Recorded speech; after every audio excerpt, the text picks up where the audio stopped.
Oo, pag-usapan natin ito. Yung favorite niyo, pag-usapan natin ito, ha? Sa sinabi ni VP Sara, hindi ho kumbinsido ang Vice President sa isinasagawang investigasyon ito ng Pangulo. And if I may quote, kung seryoso lang talaga ang Presidente, tapos na yan sa isang araw lang. Matuturo niya lahat na may kagagawa ng corruption sa budget. Pero well, as you can see, parang ang nanonood tayo ng Sarsuela. Ayun, Sarsuela. Ito ang sinabi ni VP Sara ay, kung ituturo ni Bongbong Marcos kung sino talaga ang may sala, sino yung mga magnanakaw na yan, isang araw pa lang tapos na. Hindi ibig sabihin tapos na ang problema sa flood control. Hindi ibig sabihin tapos na ang problema sa baha. Ibig sabihin tapos na, alam na natin kung sino yung mga magnanakaw. Okay, isang araw lang matatapos ng investigasyon? That is absolutely preposterous. Ang Pangulong Marcos Jr., hindi po siya nagsasagawa ng investigasyon ala tokhang way. Nirerespeto ng Pangulo ang due process, nirerespeto ng Pangulo ang human rights. So kaya po dumadaan ang lahat sa proseso. Kung isang araw lang po dapat ito na imbestigahan, sana po ay ito ay kanyang nasuggest noon sa kanyang ama dahil mismo ang dating Pangulong Duterte ay umamin na maraming ghost project rampant noon. Naka-ready. Ha? Naka-ready si Claire. Oh, na ibalik. Kasi isipin mo, matagal na yan. Okay? Hindi ko alam kung saan niya pinulot siya. Kung dyaryo ba yan o nireprint nila. Hindi natin masabi, no? Pero sabi niya, meron din problema before. Okay? So I assume na newspaper yan. Di ba? Lumabas yan. So ni-research pa yan. So nakahanda. Hindi ko alam kung yung tanong ay tanim-tanong. Ha? Yan ang medyo nakakaduda. Wala po tayong pinapatukuyan na media. Okay? Pero alam naman natin may mga media na talagang gusto ring ibalik sa Duterte yung problema. So parang tanim-tanong, tapos si Claire Castro biglang nakahanda. Ayan. Meron kaming ipapakita sa inyo. Diba? This is November 2020 nilabas. So, newspaper. Pero may nasibakbang secretary ng DPWH sa panahon niya. Ito puntahan natin, ha? So, muli, ang pag-iimbestigang ito para natin dyan. Alam mo, Claire, lahat ng bagay, pag hinahaluan ng politika, nabababoy. Huwag nyo pong babuyin yung investigasyon. Binababoy po Nabababoy po yung investigasyon. Dahil sa kababuyang ginagawa ninyo. Ang problema natin yung baha ngayon. Bakit Duterte na naman? Sabi, kasi nagsimula yun noon. Let's assume, okay? Let's assume, ha? Hindi ko sinasabi. Pero for discussion purposes, para mapag-usapan natin. Halimbawa, may pagkukulang din si PRRD patungkol doon sa baha before. Bakit? Idadamay natin ngayon. Wala na ba talagang sense of responsibilities itong si Bongbong Marcos? Kaya alam mo, sa totoo lang, naniniwala ako, walang patutunguhan itong investigasyon ng Executive Department. Walang papatunguhan itong investigasyon ng Kamara patungkol sa flood control. Ang pupwede lang na meron talagang patunguhan na investigasyon patungkol sa flood control projects ay sa Senado. Kasi kita mo naman, sa Kamara, ayaw tawagin si Saldico, ayaw tawagin si Magalong. Ito namang Malacanang, itong si Bongbong Marcos, wala nang bukang bibig, Duterte na naman. Halimbawa, bukas, sa labas ninyo, bumaha. Paano mo susolusyonan? Sisihin mo si PRRD? Sige nga. O let's assume may kasalanan din si PRRD nun. Di ikulong nyo. Hinulong nyo na nga nang hindi dumaan sa due process Now here you are talking about due process. Di ba? Ikinidnap nga si PRRD. Dapat yun dumaan muna sa korte natin bago dinala sa deheg. Ngayon ang lakas ng loob mo. You hypocrites. You people are hypocrites. Ang lakas ng loob ninyo talking about due process. Nabababoy May problema tayo sa baha ngayon. Namamatay ang mga tao ngayon. Tapos ang solusyon nyo, ang investigasyon nyo, nakatuon sa Duterte. Ang bababoy nyo Hindi kaya naman nakakainis?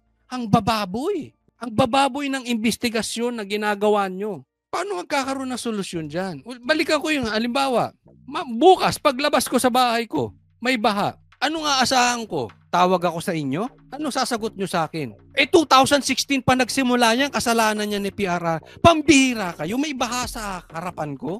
Ang solusyon nyo, sisihin ko si Duterte. Kayo, mga taga Bulacan, mga taga Laguna, kayo may mga baha sa harap ninyo. Pag nagbaha, kanino nyo i-report? Kay PRRD o kay Claire? Sa Malacanang, sa Executive Department.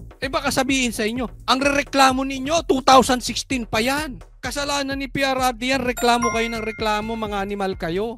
Baka ganyan ang sabihin sa inyo, di ba? Ang punto lang naman ni BP Sara, simple. Don't even mention the word due process.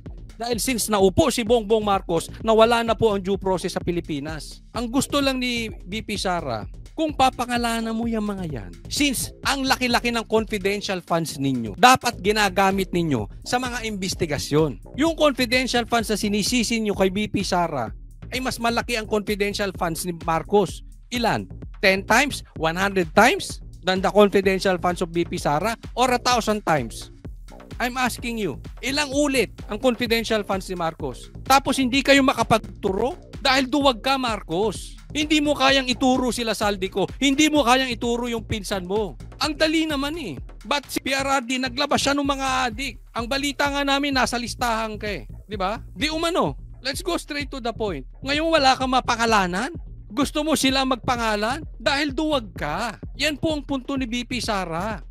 Kaya Sarsuela eh. Because you know, pinagmalaki mo yung flood control projects. Ngayon nagkaroon ng bulilyaso, naglabasa ng mga korap. To the very least, you are involved.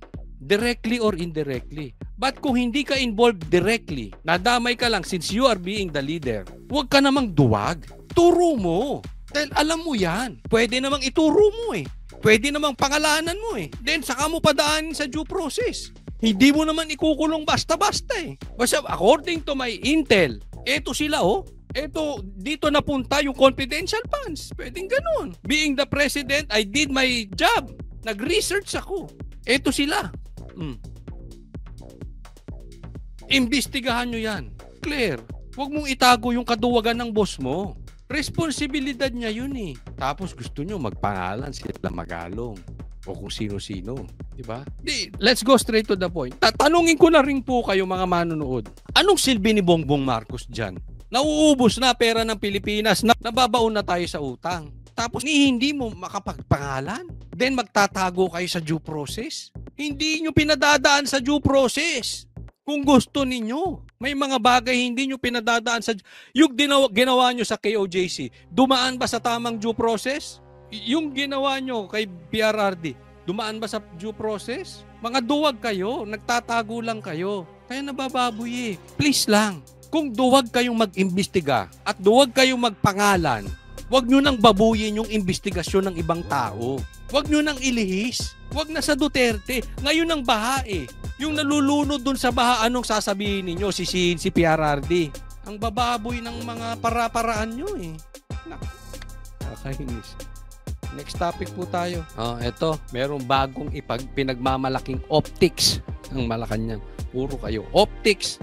Sige. Cheryl, hinimok ni Pangulong Bongbong Marcos sa mga gobernador sa bansa na isiwalat ang mga anomalya sa gitna yan ng pagbusisi at pagtutok sa mga anomalya at palpak na flood control project sa bansa. Sa pananumpa ng mga bagong halal na opisyal ng League of Provinces of the Philippines sa Malacanang, ipinaalala ni PBBM sa kanila na paglingkuran ng buong katapatan ng sambayanan. Umaasa raw siya na kasama ang mga gobernador sa pagsusuri sa mga proyekto ng pamahalaan. Giit niya, huwag silang mag-atubiling isiwalat kung may makikitang anomalya dahil ang pera ng bayan ay hindi para sa pansariling interes lamang. Kita mo? Takbuhin talaga itong mama na ito. Duwag!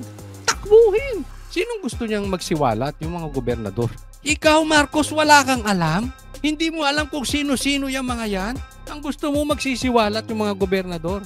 Ang laki-laki ng pera nyo? Ang laki-laki ng confidential funds? Ang dami nyong secretary? Ang dami nyong staff? Hindi kayo makapagpa-research?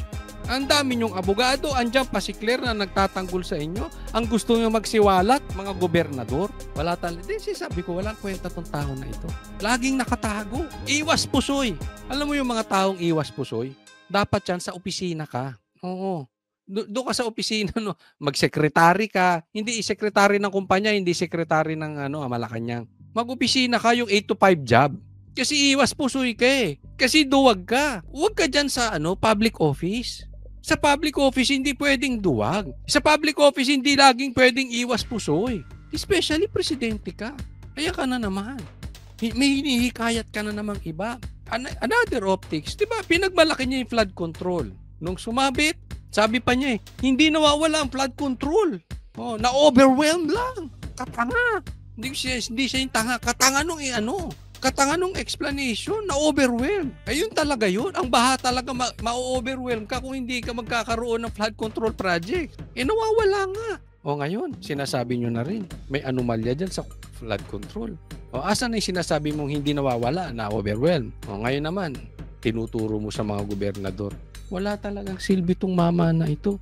Di ba? Hindi, ako sa tingin ko lang talaga, Marcos, malaki ang maitutulong mo sa bansang Pilipinas. You could be the hero. You could be the most successful sigurong presidente kung gagawin mo to. Kasi napakalaking tulong magagawa mo sa Pilipinas. Mag-resign ka na. Ang laki. Yung wala ka lang gawin, yung mag-resign ka lang, baka ikaw nang pinakamalaking na itulong sa bansang Pilipinas. Yung umalis ka na dyan. Kasi hindi ko na nakikita. Hindi na nakikita ng taong bayan ano ba talaga silbi mo. Ano ba talaga ang ginagawa mo dyan? Ano pang naiaambag mo sa Pilipinas? Bukod doon sa title, anong ambag mo? Nagkagulo-gulo Pilipinas, oh. You are the worst president. You could be the hero now. You could be the best president. Mag-resign ka lang. Tapos na usapan. Wala ka na naitutulong eh. Wala ka nang natutulong. Duwag pa. Pambihirang tao to. Ay, nako. Next topic tayo. Eto, nabuking na kung sino ang nagtatago kay Saldico. Sabi ni Abante, kinontra ang pagpapatawag kay Saldico sa investigasyon sa flood control. I am objecting the motion. Mr. Chairman, I would like to know the reason why. Because I would like to find out if we are going to invite them here. Are they the resource speakers or are they the members of the House of Representatives? Kasi member ka, hindi ka pwedeng basta-basta tanungin lang. Yan ang nila eh. Kabaro natin yan. Are we going to ask them questions? Siyempre! Anong gagawin ni Saldico dyan kung pupunta siya dyan sa investigasyon tas hindi tatanungin? Di ba? Pambihira. Sama sa loob tawagin pastor to, parang hindi nag-iisip. Are they going to answer it? I'd like to find out. Ayan. Ito na lang ha. Ang laki ng problema natin dito kay Saldico. At sinasabi nga ni Chanco, bilyon-bilyon po ang nakuha nung kanilang dumaan sa palad ng kanilang party list. Bilyon-bilyon po. Na hindi naman nangyayari doon sa ibang party list. Anong special diyan kila Saldico? At ito si Abante. Remind ko lang kayo, ito si Abante, talo to. Kaya lang nakaupo to because of Garcia. Dinisqualify yung kalaban, so siya pinaupo. Ganyan po katindi. Ngayon, nakikita natin anong purpose. Bakit? Pinagpilitang makaupo to si Abante. Tagapagtago ni Saldico. Protector ni Tambi. Alam mo, hindi, ewan ko, bigyan nyo ako ng rason. Sige, sa mga manunood ko rito, bigyan nyo ako ng rason. Bakit ginagawa ito ni Abante? Kasi meron ako mga natatanggap na mga messages. Alam mo, sabi nila, kasabwat yan, coach, kasabwat yan si Abante. Sabihin ko lang hindi ko sinasabing naniniwala ako or hindi ko sinasabing totoo yun. Kasabwat yan si Abante. Pangalawa, ang sinasabi, may bayad yan. Siyempre, maaambunan yan kay Saldico. Malaki ang nakuha ni Saldico eh. Bilyon-bilyon. Mabigyan mo lang yan ng mga ilang daang milyon, di solve ka na. Isipin mo, from talo, mabigyan ka ng daang milyon, solve ka na. Di ba? Happy. Hello, Garcia. Happy kayo. Kasi nakaupo ka, di ba? At least nakita ni Garcia, may silbi ka. Pero anong nagiging silbi nito si Abante? Protector. Protector ng Kamara, protector higit sa lahat ni Saldico, protector ni Tambi. Di ba? Tinatago niya. Ako, pag tiningnan mo, pag pinatawag yan, si Saldico, obligado siyang lumutang. So anong ginagawa ni Abante? In short, tinatago niya si Saldico. directly or indirectly, tinatago niya. Nang dahil sa kanya, hindi mahanap si Saldico. Hindi mapatawag si Saldico. Hindi makapag-imbestiga ng maayos. Saan pupunta yung investigasyon ninyo kung hindi nyo patatawag si Saldico? Yun na nga ang problema. Ang laki nga daw ng pagkakasangkot nito si Saldico according to Chanco. Tapos yung main player ayaw nyo patawag. Anong investigasyon yan? Di ba? Ako napapaisip. Napapaisip ako. Meron kayang tinatago tong si Abante na baho na mabubulgar pag pinatawag si Saldico? Meron ba tong koneksyon sa flood control projects o doon sa mga insertions ng budget? Kasi hindi normal. Di ba? Siya lang nag-object, Talagang ayaw niya. Di ba? So anong klase yun? Anong kinakatakot sa tingin ninyo? Anong kinakatakot ni Abante? May kinakatakot ba siya sa personal niya? Or may kinakatakot siya dahil kaibigan niya si Saldico? Ba't sinasabi mong pastor ka kahit hindi ako believe sa'yo, hindi ako naniniwala na dapat ka maging pastor? Pero ilabas natin yun. That's your personal life. Pero kung being a pastor, dapat kung alam mong may mali, dapat turuan mo na harapin yung kanyang pagkakamali. Kung hindi man totoo, edi harapin niya pa rin. Nang sa ganun, maipaliwanag niya yung sarili niya. Diba? Hindi naman siya ikukulong eh. Bakit nakatago si Saldico? Bakit ka nagiging kasangkapan sa pagkawala niya na hindi siya matagpuan, hindi siya mapatawag? Or hindi ko alam kung nabigyan to.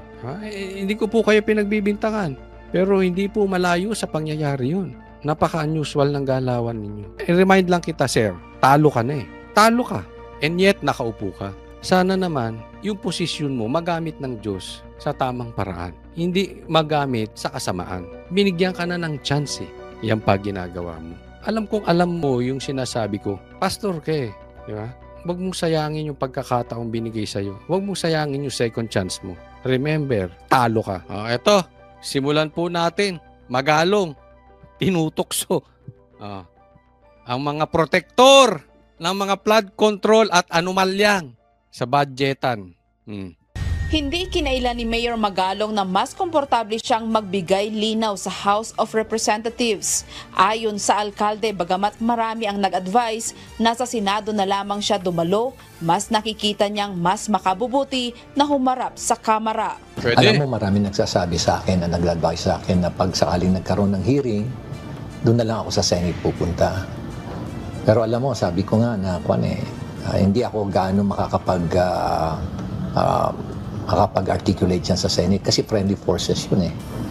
Mas mabuti siguro na pumunta ako doon sa House kasi nandun yung controversial issue. At kung sakaling nagkasabay nga, doon ako sa House pupunta. Nakahanda kami na humarap dyan. At ulitin ko yung sinabi ko, kaya ako gustong pumunta sa House kasi doon naman talaga yung gera. Nangaasar na to, di ba? Pansinin nyo, Abante na duwag. Diba naghamon siya? Naghamon to si Abante. Pangalanan mo. Di sabi ni Magalong, patawag mo na. Tumanggi si Abante. Magmo-motion ka ba para ipatawag? Hinamon siya kahapon ni Chanco. Naduwag si Abante, hindi siya pinatawag. Ngayon, inaasar na. Naalala ko tuloy yung mga kabataan natin. Pag hindi pumapalag, nangaasar na. Oy, Abante! Pinagtatawanan ka na, tambaluslos. Pinagtatawanan ka na ni Magalong.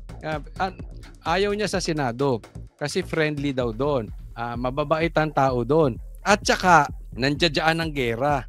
Kasi mga busabos mga bardugolero, mga tao dyan sa hindi mo alam kung pinulot sa basura. Hindi po lahat, pero yung iba dyan, parang katulad nila Abante. Di ba?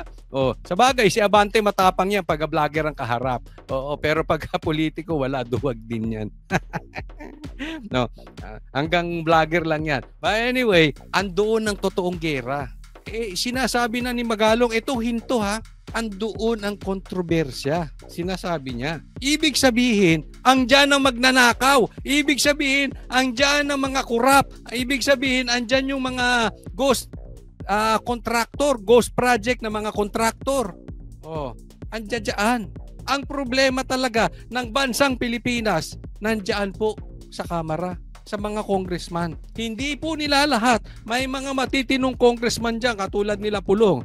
Pero karamihan dyan, o hindi man lahat, marami dyan. Sabi nga, may listahan na po. May video na, may listahan po. Mamaya pag-uusapan natin kung sino-sino itong mga magnanakaw dyan, yung mga buhaya.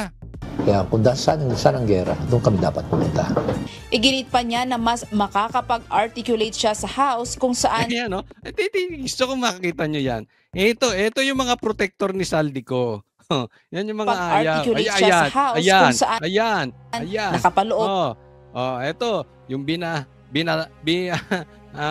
binastos-bastos na to ni Isko. Ito si Chua, biglang lumuhod kay Isko.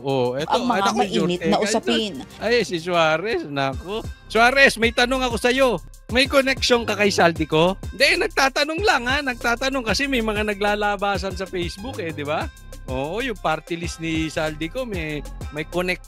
Di umano kay Suarez. Tanong ko lang, best friend ba kayo ni Saldico?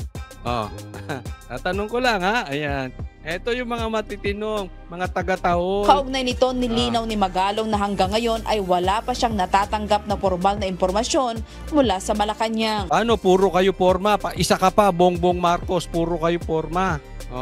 Di ba? Bakit hindi kayo gumawa ng ng investigasyong totoo? Independent ha? Kasi isipin mo, ito ay ating anan lang ha. Ang problema nasa Congress, sa Kamara.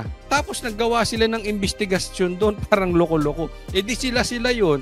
Si Marcos, hindi ko alam kung paano niya iimbestigahan. Ayaw niya pa-imbestigahan kay Magalong. Kanino mo gustong pa-imbestigahan? Kay Boying Remulla? Kay John Vic Remulla? Ano mangyayari dyan? Kay Torre? Ano katatapusan niyang flood control project na yan? Di kasalanan ng Duterte, wala talaga tayo masusolusyon ng problema. Di ba? Dapat, kung talagang kayo desidido, masolusyonan itong problema natin sa baha.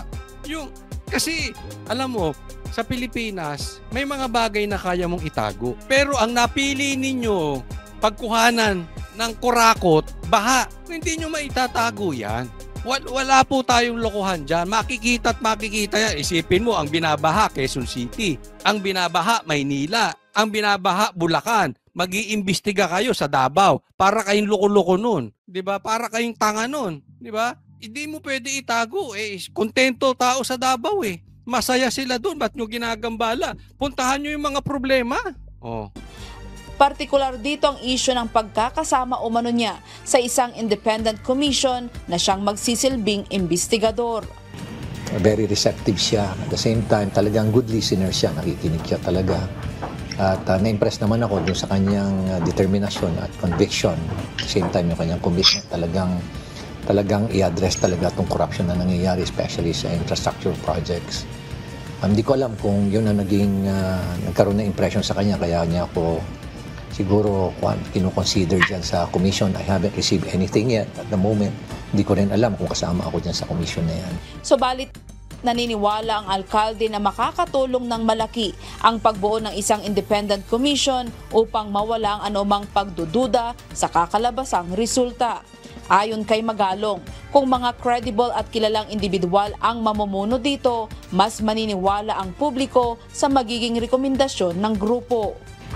Siguro nakita niya talaga yung wisdom na talagang dapat maging independent yung body na mag-iimbestiga. Yun, yan ang dapat. Independent. Kasi hindi po pwede na alam nyo may bahid din dito si Marcos. Bakit? Pinagbalaki niya ito Di ba? Pinagbalaki niya yung flood control. Ngayon, nagkaproblema sa baha.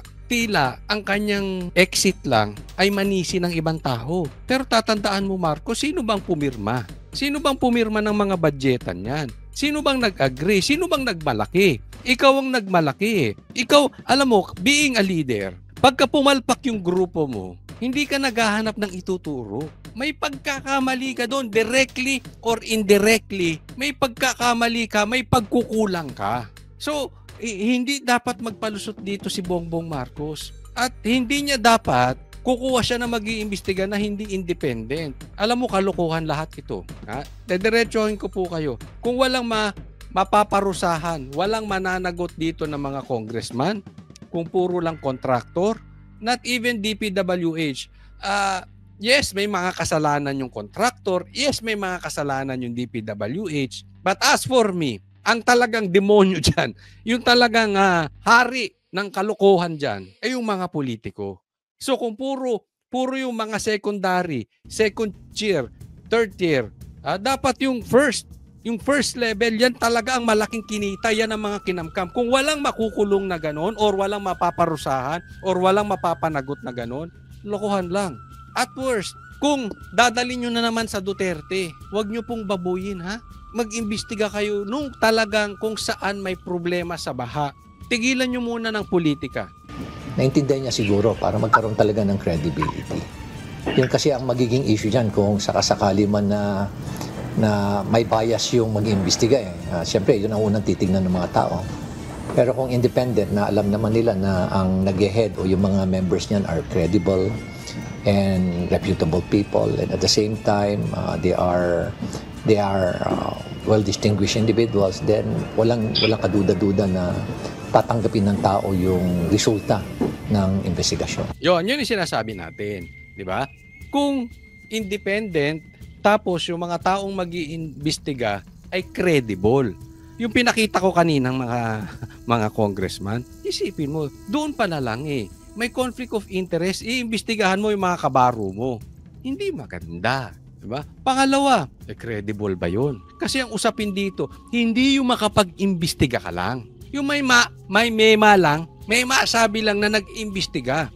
Yung tama yung sinabi ni Bagalong, papaniwalaan ng tao. Kasi kung hindi rin credible, hindi rin papaniwalaan ng tao yung investigasyon. Eh yan po ang ginagawa dyan sa Kamara. Sabi walang ayaw ilabas si Saldico. Ayaw ipatawag si Magalong. Ano mangyayaring investigasyon dyan? Eh di lokohan. It is as if like this. Makinig ka, Bongbong Marcos. This is very crucial. Hinahamon ka halimbawa ng drug test sa PIDEA. Bigla kang naglabas ng drug test sa St. Luke's. Ano bang purpose ng drug test? Para mapaniwala ang taong bayan kung ikaw ay addict or hindi addict, bangag or hindi bangag. Hindi yung basta lang makapagpa-drug test. Yun po ang purpose nun. Maliwanagan, malinaw, malinis yung pangalan mo. Kasi naaalala ko, sinabi ko na yan nung election eh. Nag-uusap about drug test. May drug test, nagpa-drug test yung iba, may video pa, nakita ko sila Lacson, sila Isko, kung sino-sino nagpa-drug test. Pumunta sa PIDEA, may mga media. Bigla-bigla na lang, out of nowhere, si Marcos naglabas, drug test sa St. Luke's. Diba? Kaya hindi naniniwala ang tao. Anong sabi ko that time? Hindi maniniwala ang tao dyan. Huwag mong takbuhan ng problema. 3 years after, yan pa rin ang sinisigaw kay Bongbong Marcos. Magpa-drug test ka. Bakit? Anong ibig sabihin? Hindi kasi kapani-paniwala yung drug test na ginawa niya eh. Out of nowhere, bigla. Hindi ko sinasabing hindi po totoo yung drug test ng St. Luke's. Pero bigla-bigla, yung iba nagmamalaki pa, nakamedya, eto, magpapadrug test kami. Ikaw bigla may result, hindi pa sa PIDEA, St. Luke's, di ba? Tama ba yun? Kung yun, nagpakuha ka sa PIDEA, nakakamera ka, may mga media nakatingin, kinupitan ka ng buhok. Bakit? Yung investigasyon credible, kapani-paniwala. Ganitong ginagawa ng Kamara. Niiniikot-ikot nyo yung tao. Akala nyo naloloko nyo yung tao. Ginagawa nyo yung tanga ang mga tao. Hindi nyo magagawang tanga ang mga tao. Akala nyo lang nagagawa nyo yung tanga. Diba? Ang baba ng tingin nyo sa mga Pilipino, pero hindi. Hahabulin kayo. Same thing nung sinabi ko kay Marcos until now. Sigaw ng tao, bangag ka, magpa-drug test ka. Hahabulin kayo ng tao. Hindi nyo na matatakbuhan niya. Tamba? Saldico? Hanggang hindi nyo mapatunayan na hanggat walang credible na mag-iimbestiga. Sino gusto nyo mag-iimbestiga sa inyo? Si Abante? Sa tingin ninyo, maniniwala ang taong bayan kung si Abante mag-iimbestiga? Si Suarez? Yung Quadcom? Sa tingin ninyo, maniniwala ang taong bayan? Niloloko nyo sarili nyo kung sa tingin ninyo maniniwala ang taong bayan. Dagdag pa niya, may mga mairerekomenda siyang mga taong kilala sa kanilang katapatan at malinis na reputasyon na nararapat na isama sa komisyon. Iginit din ni Magalong na ang mga miyembro ay hindi basta-basta madidiktahan sapagkat sila ay dapat na independent-minded. Sa tanong kung handa siyang maging kasapi ng nasabing komisyon kung sakali, sinabi ng alkalde, willing umano siyang tanggapin ang mandato upang makatulong sa pagsisiyas. Alam mo, pati yung mag-iimbestiga, ako sa tingin ko dapat walang bahid ng korupsyon. Kasi matindi po Matindi po ang temptation dyan. Magkakalagayan at magkakalagayan dyan. So para paniwalaan ng taong bayan, dapat wala kang bahid ng korupsyon and at the same time, kaya mong humindi. Yung hindi may magharbong buhay. Yung masaya na siya kung ano siya. Diba? Hindi ko sinasabing mahirap, hindi naman ganun. Yung maayos lang, 'di ba? May isa, dalawang luxury car, 'di ba? I mean, that is common, 'di ba? Isa, dalawa hanggang tatlong luxury car siguro posible. Pero yung alam mo nang talaga may offshore accounts, kaliwat kanan ng bahay, condominium, 20, 40 na luxury cars, iyan ang temptation diyan malakas. Bakit? Sino ang Diyos niyan? Pera. Huwag kayong kukuha na mag-iimbestiga ang Diyos pera. That is very hindi niya po maayos yung trabaho niya. Maniwala po kayo. Kahit gusto niyang magbagong buhay, kung meron niyang nakaraan at hindi pa nakakapagbago, tapatan mo ng pera yan, tapos na yan. Bakit? Marami po sa ating mga politiko, Diyos ang pera. Yan po ang tanong ko sa inyo, mga kababayan ko. Sa tingin ninyo, pakilagay nyo dyan, sino-sino mga politiko ang Diyos ang pera?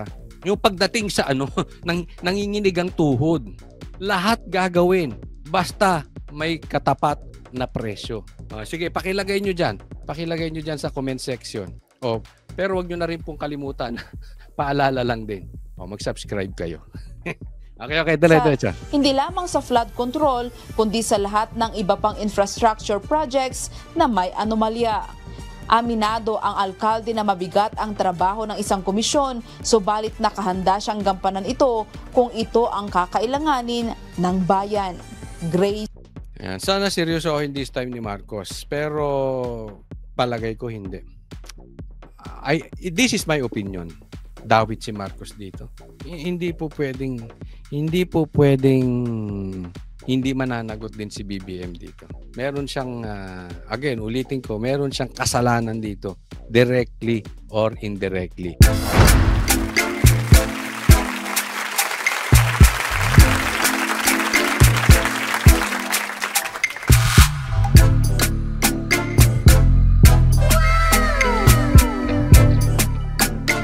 The next performance will start momentarily.